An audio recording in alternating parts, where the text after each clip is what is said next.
Come closer. Listen, not with your ears, but with your whole body. Feel the quiet thrum of the world just beneath the threshold of your senses. It is a world that has been here long before you and will remain long after you are gone. A world we walk through, a world we build upon, a world we so often treat as a backdrop. A silent, green stage for our own loud and hurried dramas. But what if the stage is more alive than the actors? What if the silence is not emptiness, but a language spoken too slowly for our ears to comprehend? You are about to enter this world, a kingdom of beings that live on a different time scale, that think with a different kind of mind, that feel the world in ways we are only just beginning to understand. This is the world of plants, and it is a world of breathtaking intelligence.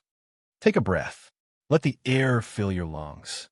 That oxygen you just inhaled is a gift, a deliberate exhalation from the vast, collective lungs of the planet's flora. It is the first clue, a sign that we are not separate from this green world, but intimately, chemically bound to it. We exist within their breath. We have always been told a story about plants. A simple story. They are passive. They are simple. They are machines, driven by sunlight and water, reacting but never acting. They are the bottom of the food chain, the furniture of the ecosystem. This story, like so many simple stories, is a profound and beautiful lie. It is a lie our senses tell us. Because we live our lives in a rush of seconds and minutes, we see the plant world as static, frozen in place. A tree is a monument. A flower is a fleeting decoration. A vine is a patient, unthinking strand of green. But what if you could slow down? What if you could perceive time as they do? If you could sit for a week and experience it as a single second, you would see a forest not as a collection of statues, but as a slow-motion riot, a battlefield, a ballroom, a bustling, communicative city. You would see the sun-seeking crowns of trees jostling for position, a dance of millimeters that is as competitive and strategic as any animal rivalry. You would see vines spiraling through the air, questing, searching, their tendrils lashing out like living whips, feeling for something, anything, to grasp. You would see the forest floor erupt in a silent, coordinated pulse as flowers open to the dawn and close to the dusk. It is not a static world. It is a world moving with purpose. The illusion of their passivity is a failure of our perception, not a lack of their intention. To understand this, we must first learn to see as they see, to feel as they feel, not with eyes or ears or nerves, but with chemistry and light, with water and gravity. This journey into the green mind is not a new one. The breadcrumbs have been there all along, waiting for us to notice. Over a century ago, a man with a patient soul and an endlessly curious mind began to watch them. Charles Darwin, a name we associate with finches and the grand sweep of evolution, spent the later years of his life utterly captivated by what he called the movements and habits of climbing plants. He did not see them as simple organisms. He saw them as actors. He would sit for hours, meticulously documenting the slow, deliberate spiraling of a pea tendril. He called this movement circumnutation, a beautiful, scientific word for a simple act, searching. The plant was not randomly growing. It was scanning its environment. He saw it sweep great circles in the air, a silent cast of a net, hoping to snag a support. When it touched a twig, it did not just stick. It assessed. It coiled. It secured its grip with a strength that was, for its size, astonishing. Darwin saw this and was humbled. He wrote that the tip of a plant's root, in its ability to direct the movements of the adjoining parts, acted like the brain of one of the lower animals. The brain of one of the lower animals. This was not a poet's flourish. This was the considered conclusion of one of history's most careful observers. He saw in the slow, sensitive, questing tip of a root a form of command and control, a decision-making center. He was planting a seed of an idea, one that the world was not yet ready to cultivate. The idea that intelligence did not require a skull, that a mind could be green and silent and rooted in the earth. At the same time, halfway around the world in Calcutta, Another pioneer was pushing the boundaries even further. Sir Jagadish Chandra Bose was a physicist, a biologist, a man who saw the universe as a unified whole. He refused to accept the rigid line drawn between the living and the non-living, between the animal and the vegetable. He believed that if plants were alive, they must feel, they must respond. They must have a life not so different from our own, just veiled in silence and stillness. So he built instruments of incredible sensitivity, levers and gauges and smoked glass plates capable of magnifying the tiniest, imperceptible movements of plant tissues. He invented the crescograph, a device that could record a plant's growth at a magnification of 10,000 times. With these, he began to listen. He wired his plants to his machines, and what he found was scandalous. He documented how they reacted to stimuli. A gentle touch, a loud noise, a chemical vapor. He claimed to record a death spasm in a cabbage as it was boiled. He showed how a plant's pulse, its rate of growth, would quiver in response to a nearby electrical spark. He was, in effect, recording the plant's hidden heartbeat. He demonstrated these findings to the Royal Society in London. The audience was stunned, then skeptical. It was too much. It felt like mysticism, not science. Plants that felt pain? Plants that had a pulse like an animal? It threatened the comfortable order of things. It blurred a line that humanity had drawn to place itself at the very top of creation. Bose was accused of being more of a poet than a scientist. His work was largely dismissed, relegated to the dusty shelves of strange and wonderful curiosities. But the questions he asked did not go away. Can a plant feel? Can a plant choose? Can a plant, in its own way, hunt? To answer that, we must travel to a bog, a strange and beautiful place where the water is dark and the soil is hungry. In the wetlands of North and South Carolina, there lives a plant that Darwin called one of the most wonderful in the world. It is the Venus flytrap, Dionaea miscipula. Look at it. It does not look like a plant. It looks like a collection of small, green, open mouths, fringed with what look like eyelashes. Each mouth is a leaf, split into two lobes, hinged at the center. On the inner surface of each lobe, you can see them if you look closely. 3 tiny, delicate trigger hairs. This is not a passive flower. This is a trap, exquisitely engineered. The bog soil is poor in nitrogen and phosphorus, essential nutrients that most plants draw from the earth. The flytrap had to find another way, so it turned the tables of evolution. It became a predator. Imagine you are an unsuspecting fly, drawn by the sweet nectar the trap secretes. You land on the inviting surface of the leaf.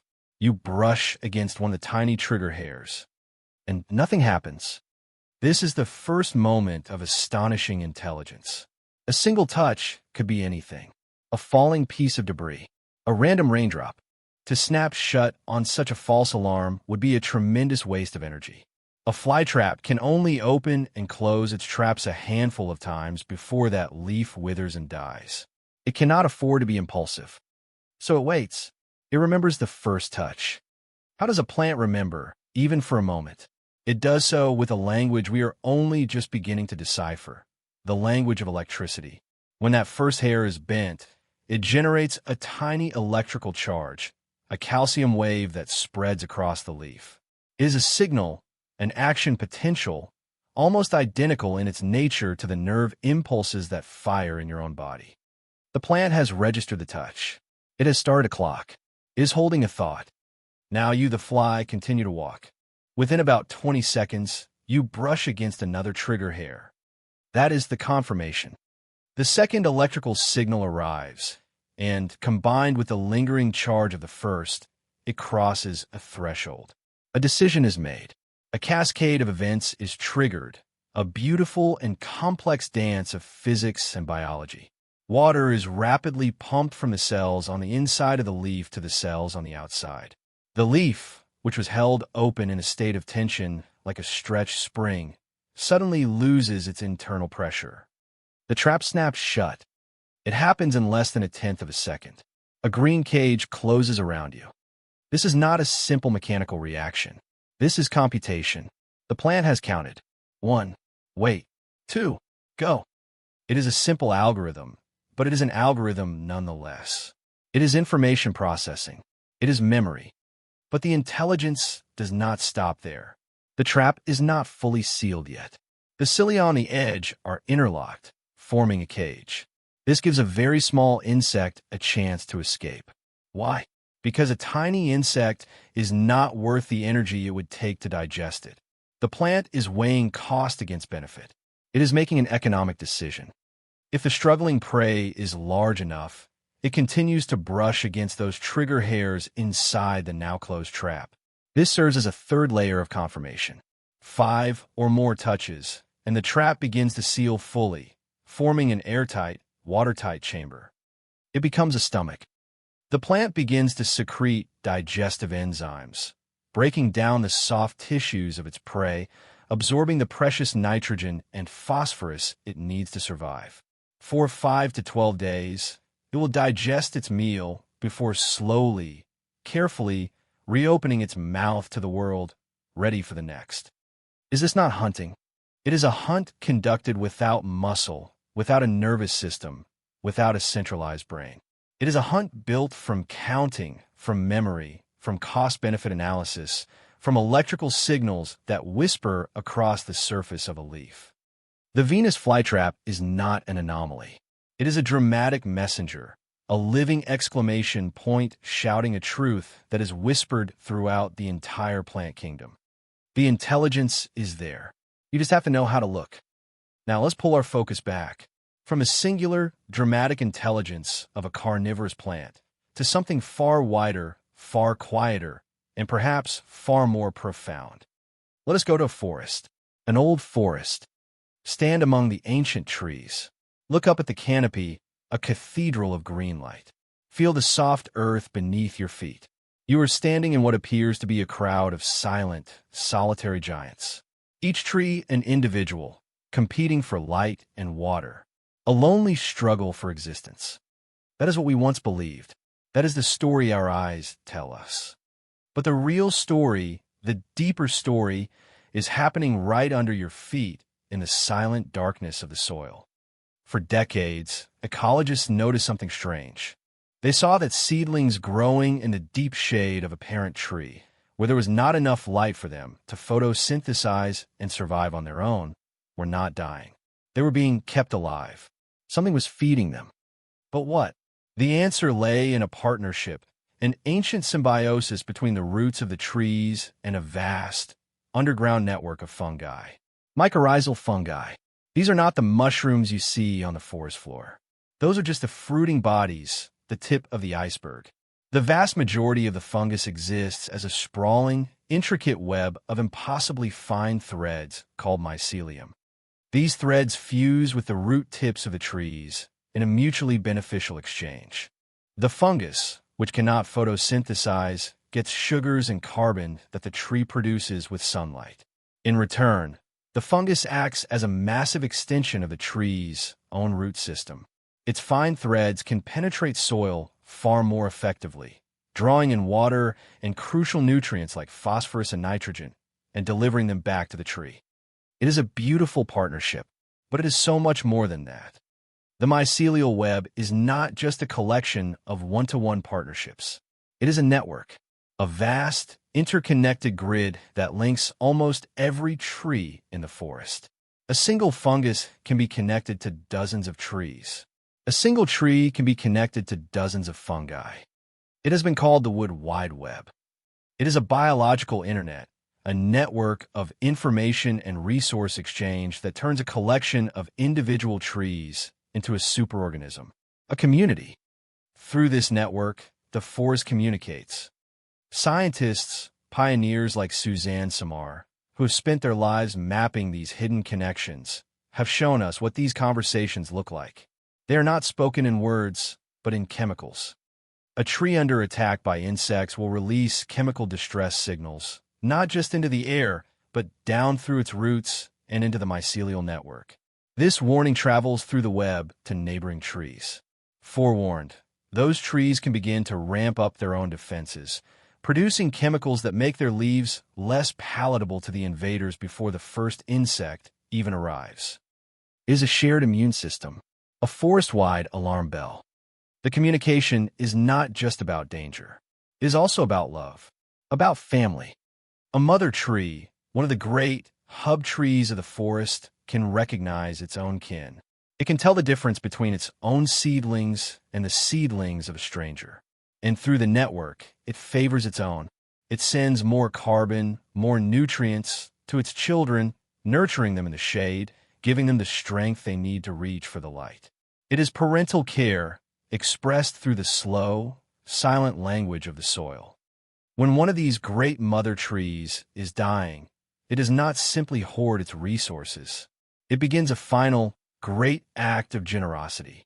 It divests itself of its life savings of carbon, sending it out through the network to the community, nourishing the next generation, ensuring the continued life of the forest itself. What is this if not a society? It is a society with a marketplace where trees trade resources. It is a society with a welfare system where the strong support the weak. It is a society with a communication network that warns of danger and shares vital information. It is a society where elders nurture the young and pass on their wisdom, not in stories, but in sugar. The forest floor you're standing on is not just dirt and roots. It is a switchboard. It is a marketplace. It is a shared consciousness, a distributed intelligence that connects life and death, parent and child, neighbor and neighbor. The forest is thinking. As a whole, it is a mind that is vast, ancient, and slow. A mind whose thoughts are the shifting of nutrients and whose conversations are the silent spread of chemical signals. We are only just learning its language. We have been walking through libraries of knowledge and mistaking them for simple collections of trees. From the collective mind of the forest, let us zoom back in to the journey of a single, humble plant. Avine. Think of the morning glory, its trumpet flower a splash of blue against a fence. How did it get there? How did it find that fence to climb? We see its journey as a passive one. It grew, it touched the fence, it climbed. A happy accident. But watch it with the patient eyes of time-lapse. The young vine emerges from the soil. Its tip, the apical bud, begins to move, not randomly, but in a slow, graceful, circular sweep. It is that same circumvention Darwin observed. The plant is scanning, is feeling the air. It is in its own way seeing. Plants do not have eyes, but they are covered in photoreceptors. They can sense light with their entire bodies. They can tell the difference between red light and far red light, which gives them crucial information about where the sun is and whether they are in the shade of another plant. A vine can sense the subtle shadow cast by a distant pole or fence post. It can detect that minuscule change in the light quality and begin to grow, not randomly, but in that specific direction. It is a form of vision, just one that is painted in shades of light and shadow, not in shapes and colors as we know them. It is not just sight. The vine is feeling. It can sense touch, humidity, even volatile chemicals in the air that signal the presence of other plants. It is gathering data from its environment constantly from every cell. And it is processing this data. It is making a decision. That direction, it seems to say, is the most promising, so it grows. Its questing tip continues to spiral, reaching. When it finally makes contact with the fence post, a new intelligence awakens. A cascade of hormones is released. The cells on the side of the stem, touching the support, grow more slowly, while the cells on the opposite side accelerate their growth. This differential growth is what causes the vine to coil, to wrap itself around its newfound support tightly, securely. It has found its path. Now it can begin its real journey, upwards towards the life-giving sun. Every step of this process, the search, the detection, the directional growth, the coiling grasp, is a display of problem-solving. The plant has a goal: get to the light. It has a problem. It cannot stand on its own. It devises a solution, finds something to climb. It executes a search strategy. It analyzes the data. It makes a choice. Is this not a form of thought? We call these behaviors tropisms. Phototropism, the bending towards light. Thigmotropism, the response to touch. Gravitropism, the knowledge of which way is up and which way is down, a knowledge held deep within specialized cells that sense the pull of the earth. We gave them scientific names, perhaps to make them feel more mechanical, less intentional. But what if these are just words for desire? The plant desires the light. The root desires the water. The vine desires the support. It is a life of constant striving, of sensation, of decision. A life lived at a pace we can barely comprehend, but a life as full of agency, in its own way, as any animal's. The world of plants is a world of motion, driven by an unseen intelligence that pervades every leaf, every stem, every root tip. Perhaps the most unsettling, the most challenging piece of this entire puzzle is the question of memory. We saw a form of short-term, electrical memory in the Venus flytrap, a memory that lasts for seconds. But can a plant remember for longer? Can it learn from experience? Can it hold a memory for days, or weeks, or even across a whole season?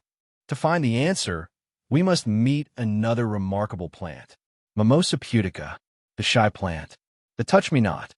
You may have played with one as a child. Its delicate, feathery leaves are a wonder of rapid response. Touch one, and in an instant, its leaflets fold inward, and the entire leaf stalk droops as if wilting.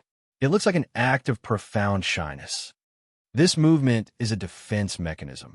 It makes the leaf smaller and less appealing to a grazing herbivore. It might also dislodge any insects that have landed upon it. Like the flytrap, this movement is controlled by the rapid movement of water out of specialized cells at the base of the leaflets and the leaf stalk. It is a hydraulic action triggered by an electrical signal. It is a remarkable adaptation, but the true genius of the mimosa is not in its ability to react, but in its ability to learn not to. In a fascinating experiment, a scientist began to repeatedly drop a potted mimosa plant from a short height. The drop was harmless, but it was a shock to the plant system.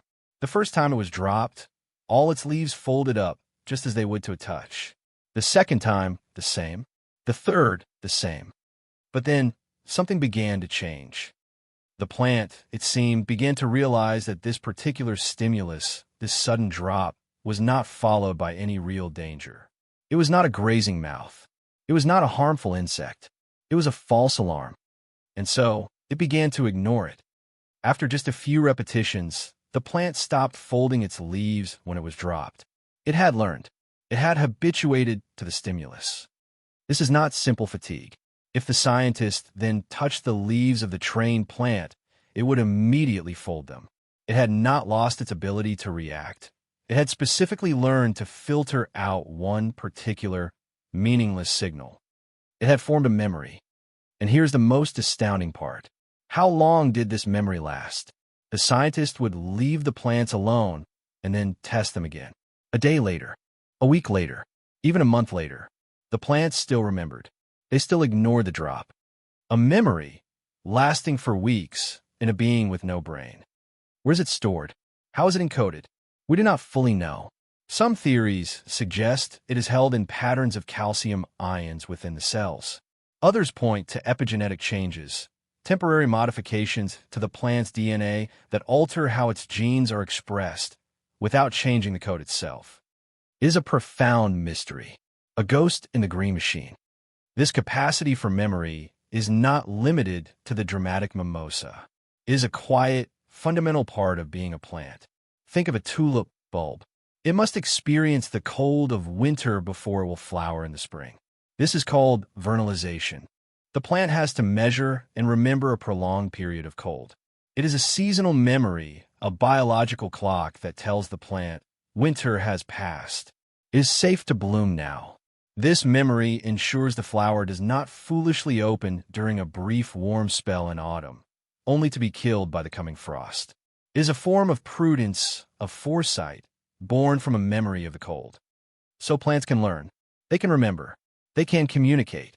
They can hunt. They can care for their young. We must now face the great, overarching question that all of this evidence presents to us. A question that challenges the very foundation of how we see ourselves and our place in the world. If a being can sense its environment, process information, make decisions, learn from experience, and remember the past, is it not intelligent? Our definition of intelligence has always been profoundly self-serving.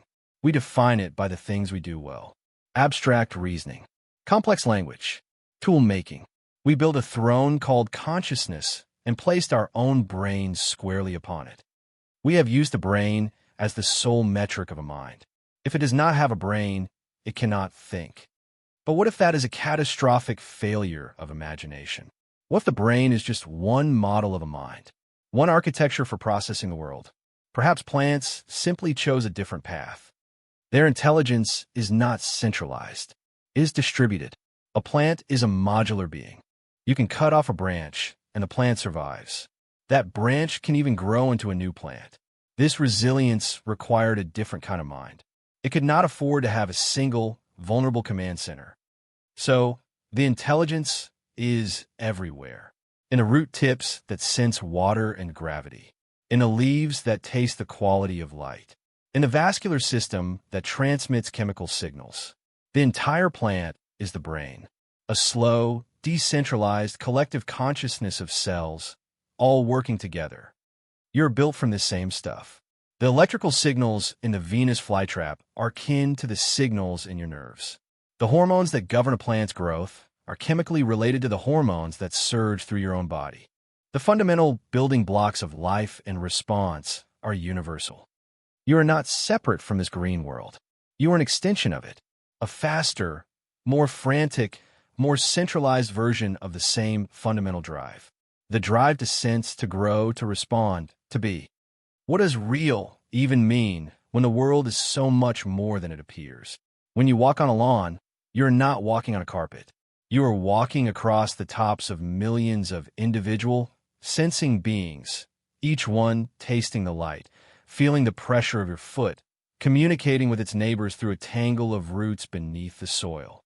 When you admire a rose, you're not just seeing a beautiful object. You are seeing the successful culmination of a lifetime of intelligent decisions.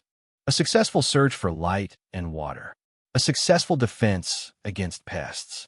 A memory of winter that allowed it to bloom at the perfect moment. The flower is a trophy, a testament to a life well lived. Perhaps the final, most speculative leap is to ask about consciousness itself. Is it possible for a being to be intelligent, but not aware? To solve problems, but not feel its own existence? Maybe. Or maybe we are wrong about that too. Maybe consciousness is not an all-or-nothing switch that flicked on somewhere along the primate family tree. Maybe it is a spectrum. Maybe there's a slow, green, distributed consciousness in the forest. A feeling of being that is as vast and diffuse as the mycelial network that connects it. A sense of self that is not located in a head, but in the collective experience of the whole. We cannot know. We cannot ask a tree how it feels to be a tree. But the lack of an answer is not a denial. It is an invitation to humility, an invitation to wonder. The great lesson of the plants is the lesson of decentering ourselves. It is the realization that our human experience, our human intelligence, is not the only kind that matters. The universe is endlessly inventive. It has produced minds and forms we could never have imagined.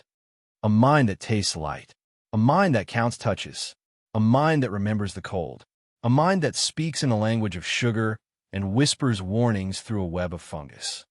So now, go back to the beginning. Take that breath again. Feel the oxygen, the gift from the green world. But this time, understand that it is not a passive gift from a simple machine. It is an exhalation from a living, sensing, communicating world. A world of deep time and slow thought. The quiet you hear is not silence. It is a conversation you are finally learning to overhear. The next time you walk through a park, or tend to a garden, or simply rest in the shade of a tree, remember what is happening all around you. Remember the hidden world of searching roots, of chemical whispers, of electrical memories, of the slow, deliberate intelligence that animates every leaf and every stem. You are not alone. You are in the company of ancient and subtle minds. This entire planet is a garden, and it is thinking, it is feeling, it is alive in ways that transcend our understanding. We are just one small, noisy part of its immense and silent poetry.